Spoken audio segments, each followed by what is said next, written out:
آپ ریاست مدینہ کے عجب دعوے دار ہیں۔ خان صاحب، آپ کو ہم اس بات کا پیغام دینے کے لیے آئے، آپ نے نیا بل انٹروڈیوس کروایا ہوا، آج کل میں اسمبلی میں پیش ہونے کے لیے جا رہا کہ جو غیر مسلم، یہ تلوکر کے رہنے والوں ذرا اس بات کو سمجھ لینا کہ کس لیول پر یہ اسلام کے خلاف سازشوں کو کرنے والے شاہ صاحب ایک نیا بل کو پاس کرنے جا رہے ہیں کہ جو غیر مسلم مسلمان ہو جائے گا اس کے لیے ایک کمیٹی کو تشکیل دیا جائے گا۔ وہ کمیٹی 3-4 مہینے اس بات کو ٹیسٹ کرے گی کہ کیا یہ جو اسلام کو لے کے آیا ہے اپنی مرضی سے لایا ہے یا جبرن اس کو اسلام کو قبول کروایا گیا ہے۔ عجیب مذاق ہے، عجیب تماشا ہے، یہ اسلامی مملکت ہے۔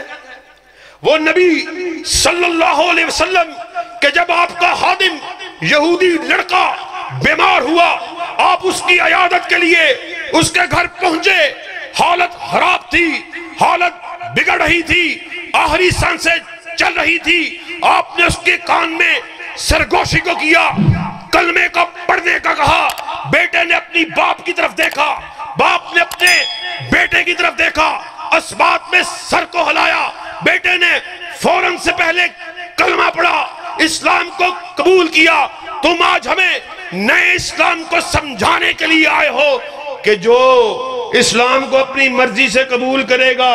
ہمیں وہ منظور نہیں ہے، اس کے لیے ایک کمیشن ترتیب دیا جائے گا، مجسٹریٹ کو بٹھایا جائے گا۔ اللہ کی قسم ہے تلوکر کے رہنے والوں، آج ہم اس بات کو بیان کرنے کے لیے آئے، ایک مجسٹریٹ کی بات کرتے ہو، ایک جج کی بات کرتے ہو، اللہ کی قسم پوری دنیا کے جج کٹھے ہو جائیں، آقا کا حکم ایک طرف ہو، سارے ججوں کی ججمنٹ ہمارے بوٹ کی نوک پہ ہے، کیا حسن سمجھا ہے، کیا عشق نہ جانا ہے، ہم حق نشینوں کی ٹھوکر میں زمانہ۔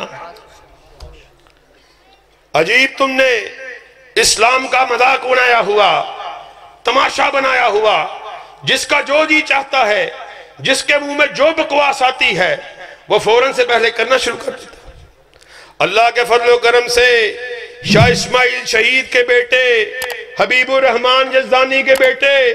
احسان الہی ظہیر کے جسمانی اور روحانی بیٹے ابھی زندہ ہیں، اور ہمیں ان زندگیوں کی کوئی پرواہ نہیں ہے۔ جس دھج سے کوئی